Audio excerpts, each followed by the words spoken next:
Hello everyone and welcome back to TUTOROU's channel.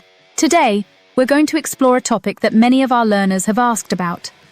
Why are some things called different names in British English versus in American English? Even though it's the same language, sometimes it feels like we're speaking from different planets. Today, we're diving into 20 words that are completely different across the pond, and the surprising reasons why. Stick around, because by the end, you'll be bilingual in English. And don't forget to subscribe, hit the like button, and turn on notifications to stay up to date with the latest English tips and tricks. To start up, we have aubergine, UK, versus eggplant, US. Let's kick it off with a vegetable. Or is it a fruit? In the UK, this glossy purple beauty is called aubergine, borrowed from the French word, while Americans know it as eggplant because early versions looked more like small white eggs. Imagine calling an eggplant a whiteberry plant. Next up, we have biscuit, UK versus cookie, US. If you're in the UK and someone offers you a biscuit, prepare for a crunchy, sweet treat. But in the US, a biscuit is more like a savory bread roll. Americans call the sweet, crumbly version a cookie, which comes from the Dutch word koekje, meaning little cake. It's all about what you eat with your tea or coffee. Number 3, lift, UK versus elevator, US. Need to go up a few floors? In the UK, you'll take the lift, while in the US, you'll hop on the elevator. The American term stems from the mechanism elevating people, while the British term simply lifts you. Efficient, right? Number 4, holiday UK versus vacation US. The Brits head off on holiday, while Americans pack their bags for vacation. Why? Well, holiday in the UK comes from the Old English holy day, while Americans prefer vacation, which implies taking a break from work. Who doesn't love a good holiday vacation hybrid? Number 5, nappy, UK versus diaper, US. When it comes to babies, Brits wrap them in a nappy, while in the US, it's a diaper. Nappy comes from the fabric's original nap texture, while diaper refers to a type of cloth pattern used back in the day. Either way, they both end up in the same messy situation. Number 6, lorry, UK versus truck, US. In the UK, large vehicles that transport goods are called lorries. In the US, they're trucks.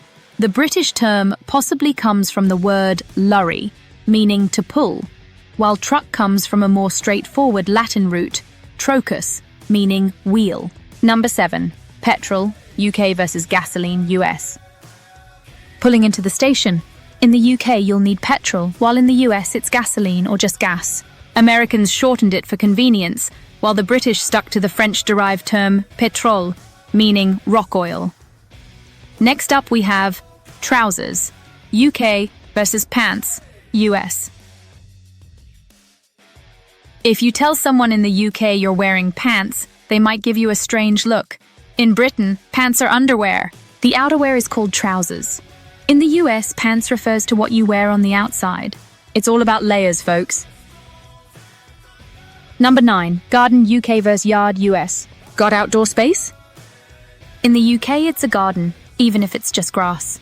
In the US, that space is your yard, and a garden is specifically for growing flowers or veggies. So technically, you could have a garden in your yard. Confusing, right? Number 10, football, UK versus soccer, US. The most famous one. Football to the British means the beautiful game, but in the US, it's what Brits call American football. Why soccer? It's actually a British invention, short for association football, but the Americans made it stick. Number 11, car park, UK versus parking lot, US. Need a place to leave your car? In the UK, you'll find a car park, while Americans head to the parking lot. The British term is simple, describing a park for cars. Americans went for something more literal, a lot of space for parking. Number 12, dustbin, UK versus trash can, US. The British toss their rubbish in a dustbin, while in the US, it's a trash can. The term dustbin harks back to when most waste was ash and dust, while trash was a general term in the US for discarded materials. Number 13, post, UK versus mail, US. The Brits send letters via post, while in the US, it's called mail. Post comes from the system of delivering letters on a post route. while mail refers to the bag letters were carried in. Same letters, different delivery system. Number 14, tap UK versus faucet US. Need a drink of water? In the UK, it comes from the tap, while in the US, you'll use the faucet. Tap stems from an old word meaning to draw liquid, while faucet is French in origin, meaning a little pipe. Number 15, sweets, UK versus candy, US. Craving something sugary? In the UK, it's sweets, but Americans call it candy, from the Arabic word kandi, meaning sugar. British sweets is more of an umbrella term for any sugary treat, while candy covers more specific confections in the US. Number 16, rubber, UK versus eraser, US. In school, the British use a rubber to fix pencil mistakes. In the US, it's an eraser. The term rubber refers to the material it's made from, while eraser describes its function. Just don't ask for a rubber in America. Number 17, flat, UK versus apartment, US. Looking for a place to live? In the UK, you rent a flat, while in the US, you get an apartment. The British word likely comes from flat-level spaces, while apartment comes from the French word appartement, meaning a separated space. Number 18, underground, UK versus subway, US. Need to catch a train underground? In the UK, you'll ride the underground or tube. In the US, you'll hop on the subway. Underground is pretty self-explanatory, while subway comes from subterranean way. Number 19, jumper, UK versus sweater, US. Cold weather ahead? In the UK, you'll wear a jumper. In the US, it's a sweater. The British jumper comes from the French word jupe, meaning a short coat, while sweater comes from its original use, to make you sweat. Lastly, we have bonnet, UK versus hood, US. Finally, if you're checking your car, the British will open the bonnet, while Americans will pop the hood. Bonnet comes from head coverings, while hood is simply a cover.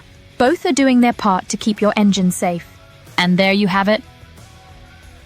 20 words, 2 countries and 1 language, or is it? From lifts to elevators, we hope this video made you see English in a whole new way. Which pair of words surprised you the most?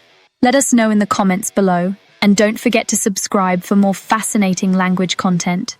Thanks for watching.